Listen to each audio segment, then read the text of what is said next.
के citizen file की value तो कम होती है, 10% भी कम हो सकती है, 20% भी कम हो सकती है, 30% भी कम हो सकती है, 40, 50 और 50 से ज़ायद भी हो सकती है। वजह क्या है? लेकिन जहाँ पर डबलिंग हो, जिन सोसाइटियों में, अच्छा ख़ास तौर पर प्लॉट्स में, आप ज़रा सा एहतियात क्या करें। अस्सलाम वालेकुम नाज़रीन, मैं हूँ इंतखाब सूरी और आप देख रहे हैं हमारा चैनल प्रॉपर्टी अपडेट्स। दोस्तों, आज हमने एक सिलसिला शुरू किया है। सिलसिला कुछ सवाल जवाब का है। अगर आपने अभी तक हमारा चैनल सब्सक्राइब नहीं किया तो अभी सब्सक्राइब करें और बेल आइकॉन को क्लिक करके हमारी लेटेस्ट वीडियोस के बारे में अपडेट जानें। बहुत से लोग सवाल करते हैं और उनको मैंने जमा किया है, तो मैंने सोचा कि उसका एक सिलसिला हमने शुरू किया इंशाअल्लाह ताला आज से, कि हम प्रॉपर्टी के सवाल जवाब करेंगे। उसका तरीका ये होगा कि आप अगर मुझ तक आप सवाल करना चाहें तो मेरे चैनल पे डिस्क्रिप्शन में मेरे कोऑर्डिनेटर्स के नंबर दिया हुआ है, तो कोऑर्डिनेटर्स तक आप वो सवाल भेज दें किसी को भी, वो मुझ तक पहुँच जाएगा इंशाअल्लाह, और फिर आपको मैं कोशिश करूँगा टाइम निकाल के जवाब दे दूँ, क्योंकि मैं ख़ुद मसरूफ़ियत की वजह से बराह रास्त नंबर देता नहीं हूँ। फिर आप नाराज़ होंगे कि बात नहीं कर रहे या उठा नहीं रहे फ़ोन। तो आज हम आगाज़ करते हैं और सवाल जवाब का, और इसमें सबसे पहला हम सवाल लेते हैं, CTC फ़ाइल क्या होती है। CTC फ़ाइल के बारे में सवाल किया गया है और कहा गया है कि ये CTC फ़ाइल क्या होती है और कितनी वैल्यू का फ़र्क पड़ता है इसमें। तो सवाल का जवाब कुछ इस तरह है कि सबसे पहले मैं आपको बता दूँ कि CTC फ़ाइल जो है वो, ये दरअसल वो फ़ाइल होती है जिसमें डॉक्यूमेंट्स या तो पूरे नहीं होते या डॉक्यूमेंट्स में कोई उसकी डुप्लिकेट कॉपी लग जाती है। जब भी कोई फ़ाइल होती है उसमें कोई एक पेपर कोई मिस हो गया तो उसने फिर वो पूरा किया, उसको दरख्वास्त दे के उसकी CTC फ़ाइल कॉपी ले ली। सर्टिफाइड ट्रू कॉपी ये कहलाती है CTC। तो सर्टिफाइड ट्रू कॉपी वो कोई भी शख्स निकलवा लेता है। मिसाल के तौर पे किसी का अलॉटमेंट मिस हो गया, किसी का जो है वो साइट प्लान मिस हो गया या कोई और पेपर मिस हो गया, तो फिर वो CTC फ़ाइल कहलाती है।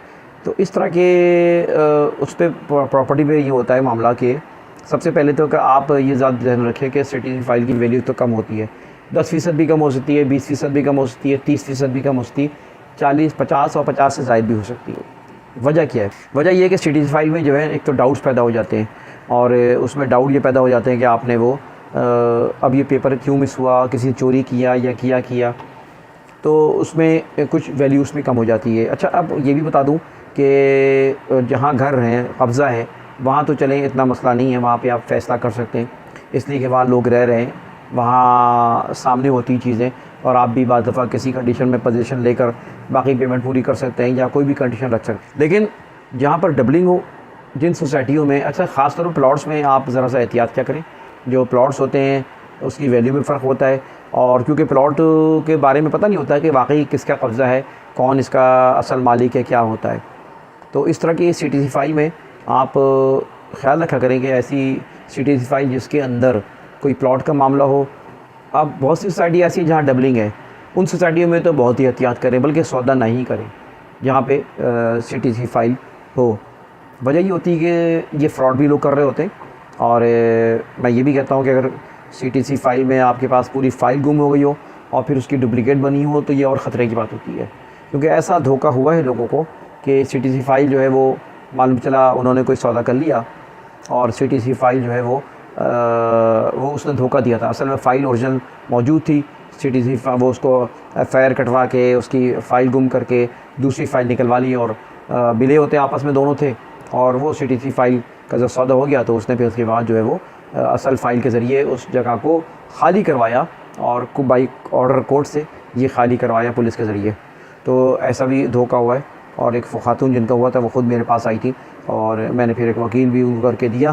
तो ये होती है CTC फ़ाइल के में आप एहतियात क्या करें, और इसका रेफरेंस ज़रूर देखा करें कि किसकी फ़ाइल है, कौन है, आगे पीछे उसके क्या है, क्या मामलात हैं। बहुत सी चीज़ें आपको ट्रू बता देंगी जब आप उसकी तफसीलात लेंगे। तो ये इसका जवाब है सवाल का जो कि कहा गया है कि CTC फ़ाइल। अच्छा जनाब, दूसरा सवाल ये है कि गोटाबाद के ऊपर क्या टैक्स आयद होंगे।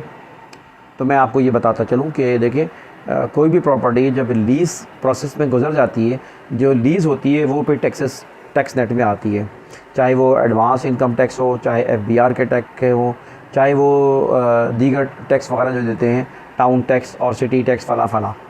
ये सारे टैक्सेस उस वक्त लागू होते हैं जब प्रॉपर्टी जो है वो लीज़ होती है, क्योंकि जब लीज़ होती है तो गवर्नमेंट के ग्रिप में आती है। वरना गवर्नमेंट किस किस को पकड़े, कहाँ कहाँ पकड़े। तो लिहाजा वो प्रॉपर्टी जो कि लीज़ हो गई हो, अब गोडाबाद लीज़ नहीं होती है आमतौर पे, सही है जी। और इसी तरह जो है 30 साल ज़मीन हो या कोई और ज़मीन हो तो उसके ऊपर जो है टैक्सेस लागू नहीं होते, टैक्सेस के कोई सिस्टम नहीं है फ़िलहाल। तो उन पर टैक्स होता है जिनकी जो प्रॉपर्टी लीज़ हो जाती है, और जब लीज़ हो जाती है तो फिर उसकी जो है मामला होता है। तो आज हम ये 2 सवाल रख लेते हैं और फिर इंशाल्लाह अगली वीडियो में हम मज़ीद सवालात हम लेंगे और फिर उसके बाद बात करेंगे इंशाल्लाह। और आपको साथ साथ ये बताता चलूँ कि हमने ट्रेनिंग का सिलसिला भी शुरू किया है और ट्रेनिंग के लिए हमारा एक इंस्टीट्यूट का क़याम अमल में आया है। तो आप लोग अगर प्रॉपर्टी की ट्रेनिंग लेना चाहते हैं तो हमने बहुत नॉमिनल फ़ीस रखी है इसकी, और सर्टिफिकेट अब ये फ़िलहाल हमने कोर्स स्टार्ट किए हैं। तो हमारी टीम से रब्ता करें आप, जो लोग इंटरेस्टेड हैं अपने नाम भेजें और इंशाल्लाह कोई नॉमिनल फ़ीस हम रखेंगे और 3 माह का ये सर्टिफिकेट कोर्स हम आपको इंशाल्लाह करवाएंगे। इंतखाब सूरी को इजाज़त दीजिए। वीडियो को लाइक करें, कमेंट करें, शेयर करें। चैनल को सब्सक्राइब नहीं किया तो चैनल को सब्सक्राइब करें। इजाज़त दीजिए।